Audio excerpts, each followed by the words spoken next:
कोई भी सरकार की पॉलिसी है या कोई तरीका है, वो तरीका एक तो ऐसा होना चाहिए बिल्कुल ट्रांसपेरेंट, और एक उसमें समय होना चाहिए।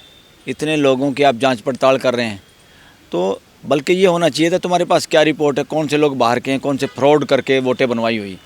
अगर फ्रॉड करके किसी ने वोट बनवाई तो अपराध है ये। कोई भी आदमी अगर जालसाजी से वोट बनवाता है, कोई भी उसके पक्ष में नहीं है, हम भी उसके पक्ष में नहीं हैं, मगर ऐसे लोगों पे कार्रवाई करने के बजाय तुम वैसे ही जांच करके लोगों के नाम हटा रहे हो सर्टिफिकेट के बहाने, ये डॉक्यूमेंट लाओ वो डॉक्यूमेंट लाओ। तुम ये साबित नहीं कर पाए कि लोग वाकई ये विदेशी लोग हैं। जब देसी लोग हैं, देश के लोग हैं, तो वोट काटनी गलत है डॉक्यूमेंट के आधार पे। उनको बल्कि फैसिलिटेट करना चाहिए।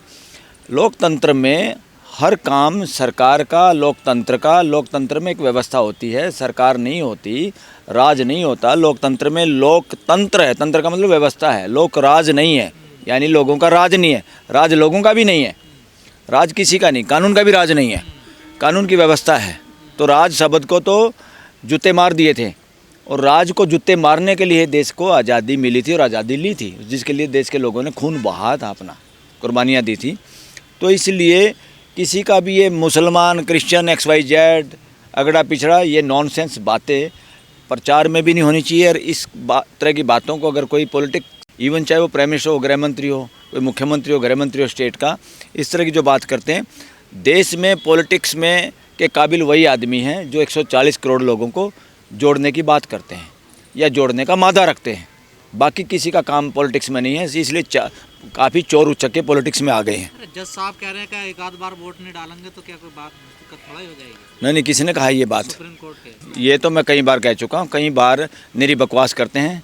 सुप्रीम कोर्ट में भी, हाई कोर्ट के जजेज भी, जजेज को बोलना नहीं चाहिए, जजेज को बेमतलब की बात नहीं करनी चाहिए, वही बात करनी चाहिए जो उनकी कलम में ताकत है, कलम के हिसाब से काम करना चाहिए, कलम से ऑर्डर देने चाहिए, फालतू की बातें नहीं करनी चाहिए जजों को। That is nonsense on the part of judiciary, कहीं भी हो, कोई भी, हाई कोर्ट में चाहे सुप्रीम कोर्ट में। जल्दबाजी क्यों है सर? नहीं, बंगाल में चुनाव, इसलिए जजों की भाषा से कभी ये नहीं लगना चाहिए किसी को कि ये किसी पक्ष की बात कर रहे हैं या किसी के खिलाफ बात कर रहे हैं। इसलिए उनका व्यवहार न्यूट्रल होना चाहिए। और आजकल देखने में आ रहा है, पहले भी रहा है ये, मगर अब कुछ ज़्यादा ही हो रहा है, जजों का व्यवहार बाइस्ड नज़र आता है, क्लियर कट। लोग उनकी शक्ल से पहचान सकते हैं, उनकी भाषा से पहचान सकते हैं। साइकोलॉजिस्ट है ये पूरा देश, ये साइकोलॉजी की डिग्री लेने वाला ये साइकोलॉजिस्ट नहीं होता, हर आदमी साइकोलॉजिस्ट है, वो शक्ल से पहचान जाता है। चोर की शक्ल हम बातों से, चेहरे से पहचान जाते हैं। जीभ कम बोलती है, चेहरा ज़्यादा बोलता है। जो आदमी के मन में होता है वो चेहरे पे आ जाता है, इसलिए वो ना भी बोले तभी चेहरा बोलता है।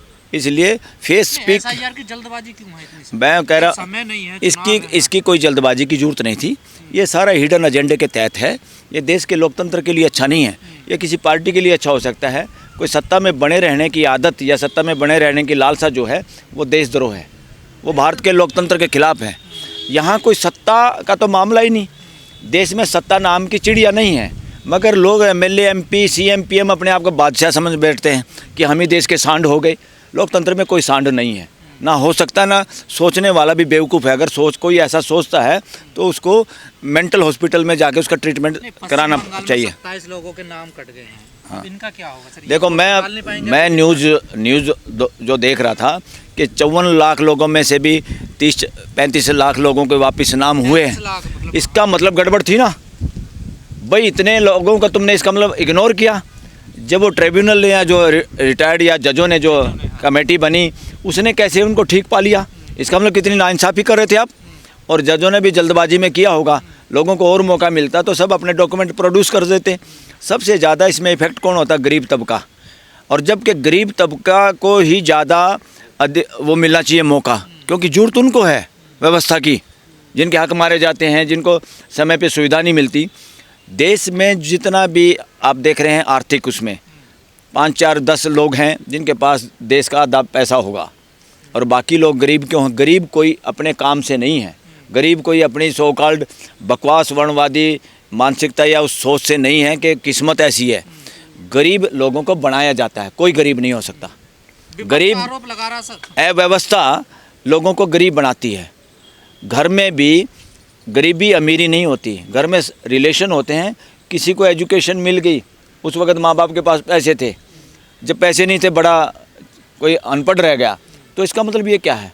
घर की जो व्यवस्था है उसी की वजह से पढ़ा लिखा अनपढ़ हो रहे हैं, गरीब अमीर हो रहे हैं। इसलिए व्यवस्था में सबको देखने की ज़रूरत है और सबको सहयोग करने की ज़रूरत है। परिवार की तरह से 140 करोड़ लोगों का रहना सहना भाईचारे के साथ वही संविधान चाहता है, यही संविधान की व्यवस्था है। लेकिन सर एसआईआर में कहा जा रहा है कि जो पहले भी एसआईआर हुए हैं और भी स्टेट में, हाँ। लेकिन बंगाल में अलग तरीके का हुआ है कुछ। इसमें बंगाल पे क्या ज़्यादा असर पड़ेगा? मैं इस एसआईआर को कहता हूँ, इसमें एसआईआर शब्द है, इससे इकट्ठा बोलने से सर बनता है।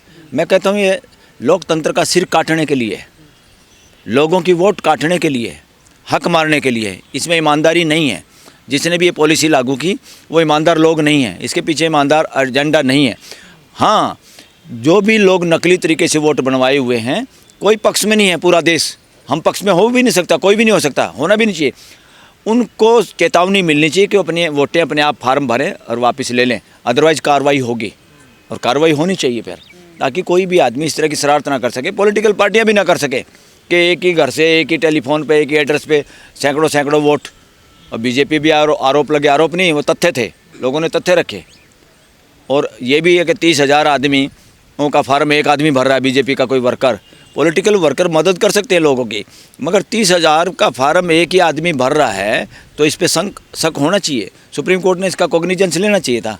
चीफ जस्टिस ने इस बात को डिसमिस किया, बात नहीं सुनी, तो ये देश को अच्छा नहीं लगा। तो इसलिए सुप्रीम कोर्ट, हाई कोर्ट पे लगातार नज़र रखो, जजों पे नज़र रखो, वो क्या बोलते हैं, क्या लिखते हैं, क्या करते हैं। चुनाव आयोग तो ट्वीट कर रहा है सर कि तृणमूल कांग्रेस को 2 टूक, पश्चिम बंगाल में इस बार चुनाव भय रहित, हिंसा रहित, धमकी रहित, ये सब होंगे। तृणमूल कांग्रेस को ये टैग करके कह रहा है।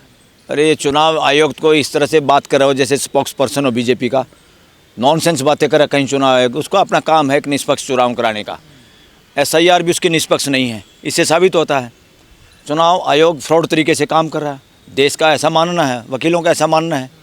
तो बात यहाँ उसकी नहीं है, ये कहाँ से दिमाग में आ गया 140 करोड़ लोग, irrespective of caste and creed. ये कास्ट और क्रीड का चश्मा जो है, ये चश्मा बहुत घटिया चश्मा है, कॉन्स्टिट्यूशन का चश्मा है। सबको इंसानी तौर पे, सिटीजन के तौर पे देखा जाए और सबको एक परिवार के दृष्टि से देखा जाए और ट्रीट किया जाए, यही संविधान चाहता है, यही संविधान की व्यवस्था है। एसआईआर के पीछे बड़ा खेल चल रहा है क्या सर? और खेल मैं क्या बताऊंगा, पूरा देश ही कह रहा है खेल ही है, ये तमाशा है। ये सत्ता के नशे में चूर, सत्ता पे कब्जा रखने की मानसिकता का परिणाम है एसआईआर। विपक्ष कह रहा है कि चुनाव आयोग एजेंट बन गया है बीजेपी। अरे पॉलिटिक्स में, लोकतंत्र में पहली बात तो आप भी अपनी भाषा सुधारो, विपक्ष नहीं होता। ये भी इन्होंने शब्द कहीं बाहर से उधार ले रखा है, अपनी अकल लड़ाई नहीं। लोकतंत्र में पक्ष विपक्ष नहीं होता। घर में पक्ष विपक्ष देखा किसी ने अपने घर में कि एक ग्रुप मम्मी का है, एक ग्रुप पापा का है? That is nonsense. लोकतंत्र में सब जनता के नुमाइंदे होते हैं। जो नुमाइंदे ज़्यादा इकट्ठे होकर किसी को ग्रुप बना के चुन लेते हैं, वो प्राइम मिनिस्टर बन जाता है या मुख्यमंत्री बन जाता है। लोकतंत्र में पक्ष विपक्ष बोलना भी एक तरह से अन्याय है संविधान के साथ, और जो संविधान को नहीं समझते वो इस तरह की भाषा यूज करते हैं। संविधान में कहीं पक्ष विपक्ष शब्द नहीं लिखा है, ये देश को समझना चाहिए और सारे पत्रकारों को भी समझना चाहिए। और जितने पॉलिटिक्स में सफ़ेद कुर्ता पजामे पहने घूमते हैं, इनको जरूर अपनी अकल इसमें लगानी चाहिए। अमित शाह को ममता बनर्जी कह रही हैं कि वो डरा रहे हैं बंगाल के लोगों को और मुझे मारने की साजिश कर रहे हैं दिन रात। अरे एक ही तो शेरनी है, पूरे देश में जब निगाह दौड़ाते हैं तो महिला अगर कोई पॉलिटिशियन मजबूत है, जो इनसे भी, पुरुषों से भी मजबूत है, किसी भी पॉलिटिकल पार्टी में आज के दिन नॉन बीजेपी के लोगों में ममता से बहादुर पॉलिटिशियन कोई नहीं है देश के अंदर। और ममता को कोई नहीं डरा सकता। ममता को डराने का जिसने भी हिम्मत करेगा उसको मुंह की खानी पड़ेगी।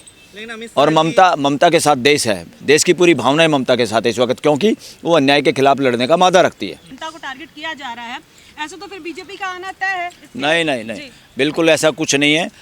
मुस्लिमों को टारगेट बनाना, एक तो वोट उनकी कम करना, या दूसरा लोगों को जानबूझ के डराना, या लोगों के अंदर एक झूठा वो डालना, हिंदू हिंदू हिंदू हिंदू, उस तरह की एक बात डाल के कंसोलिडेशन करने की वो है।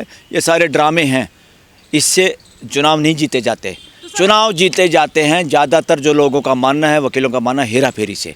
इसके पीछे हेरा फेरी, सर अगर जब वो हेरा फेरी पे नज़र रखो। नहीं डाल पाएगी तो फिर कैसे? इसलिए जब वोट नहीं डाल पाएंगे, जिन लोगों ने अब 30-34 लाख के वापस वोट बन गए हैं, तो इसी तरह से जिनके कटे हैं उनको भी मौका मिलना चाहिए। और एक दिन पहले भी जिसका वो क्लैरिफाई करे वो ट्रिब्यूनल वो जजेज लोग, तो उनको वोट डालने का अधिकार मिलना ही चाहिए। असम के सीएम और पर ये गलत है, क्योंकि बंगाल के अंदर बहुत सारे लोग माइग्रेशन करते हैं देश में, मजदूरी मेहनत करने के लिए, काम करने के लिए। मैं उसको मजदूरी नहीं कहूँगा, वो इस देश की व्यवस्था में भागीदारी करने के लिए दूसरे राज्यों में जाते हैं। हर आदमी कमा के खाना चाहता है, इसलिए वो भीख मांगने की बजाय, वहाँ मजलूम ज़िंदगी जीने की बजाय जहाँ भी उनको काम मिलता है जो कर सकते हैं वो करने जाते हैं। बहुत सारे लोगों के पास डॉक्यूमेंट नहीं होते, बहुत सारे लोग हो सकता है उस वक्त वहाँ हो भी नहीं। बंगाल में कितना किराया भाड़ा लगा के खाली वोट बनवाने के लिए जाएगा, या वो ऑनलाइन कर नहीं सकते, इतनी सुविधा नहीं है, इन लोग प्रिविलेज लोग नहीं हैं। तो ये अन्याय है देश के साथ, ये है तीनों तरह का अन्याय है जनता के साथ, उन लोगों के साथ जिनकी वोटें काटी गई हैं, जो समय पूरा मिला नहीं। आर्थिक, सामाजिक और राजनीतिक अन्याय है उनके साथ, सर असम में भी क्योंकि राजनीति में हिस्सा लेने का उनका हक से वो महरूम हो जाएंगे, तो राजनीतिक अन्याय हुआ। और उनको तंग किया अननेसेसरी, बिना मतलब के सर्टिफिकेट दिखाओ, ये दिखाओ, इससे लोगों पे आर्थिक बोझ पड़ा, अपना काम छोड़ना पड़ा, ये आर्थिक अन्याय है। और सामाजिक न्याय, जो लोग अपडेटेड हैं, जिनके पास सुविधाएं हैं या जिनके जानकार दफ्तरों में बैठे हैं, उनका तो बिना कागज़ दिखाए भी हो गया होगा।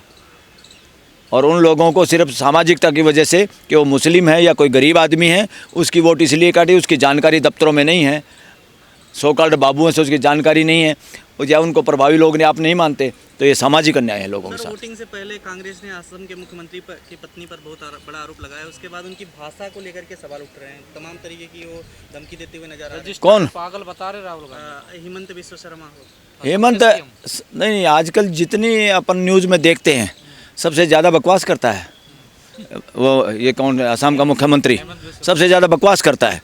उसकी भाषा कॉन्स्टिट्यूशनल भाषा है ही नहीं। वो मुझे नहीं लगता मुख्यमंत्री के लिए योग्य आदमी भी है। पॉलिटिक्स में ऐसे आदमियों के लिए कोई जगह नहीं है। और पता नहीं कैसे जुगाड़बाजी जो देश में हवा फैला रखा है, हिंदू मुसलमान फलाना टिकड़ा, इस तरह के लोगों को आरएसएस पुश करती है। आरएसएस उन्हीं को पुश करती है जो मुस्लिम करके गाली देना जानते हैं, या जो उनके एजेंडे पे काम करते हैं।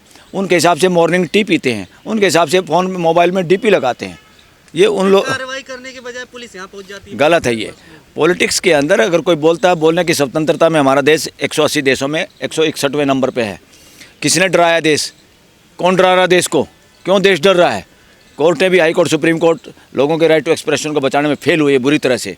इसलिए मैं कहता हूँ हाई कोर्ट और सुप्रीम कोर्ट 5% से ज़्यादा अपना काम नहीं कर पाई। They are badly failed in their duties toward the country and constitution. BJP चुनाव जीत रही है क्या इस बार, लग रहा है? इस जिस तरह के काम कर रही है तो चुनाव जीतने के तो काम है नहीं है। जिस तरह के काम कर रही है चुनाव जीतने के काम नहीं है। हेरा फेरी करके चुनाव जीता जा सकता है, और हेरा फेरी पूरा देश को ये है कि हेरा फेरी करते हैं ये लोग और चुनाव जीतते हैं। और जिसके दिमाग में हेरा फेरी आ गई लोकतंत्र में, वही तो देशद्रोही है। नहीं, लोकतंत्र में हेरा फेरी करने का विचार भी नहीं आना चाहिए। लोकतंत्र में सबको साथ लेके चलना है, सबको साथ मौका मिलना है, वो अपनी मर्जी से नुमाइंदे चुन पाएँ, अपने प्रतिनिधि चुन पाएँ। अब जनता की मर्जी के नुमाइंदे नहीं हैं, इसीलिए तो लोकसभा में सारे के सारे जब नरेंद्र मोदी बोलता है, चाहे वो कुछ बकवास भी करे, ताड़ियाँ पीटेंगे। क्यों तालियाँ बजाते पता है? उनको उसकी बात समझ में नहीं आती। या कोई राहुल गांधी बोलता है तो दूसरे बजा देते हैं ताली। इनको बातें समझ में नहीं आती, ये क्या कह रहे हैं। वो तो सिर्फ अपना फ़ोटो कैमरे में आया, टिकट ना कट जाए। तो इसलिए ज़्यादातर इसी तरह के नुमाइंदे हैं जिनकी हिम्मत नहीं है पार्लियामेंट में बोलने की। इनको बीजेपी से जो कहती है इनको, बल्कि एक दो आदमी कहते हैं। बीजेपी को छोड़ो, बीजेपी भी कोई पार्टी वार्टी नहीं है। बीजेपी एक डरे हुए लोगों का समूह है जिसमें एक दो आदमियों की डिक्टेटरशिप चल रही है। बीजेपी कोई इंटरनल डेमोक्रेसी वाली पार्टी बची नहीं है।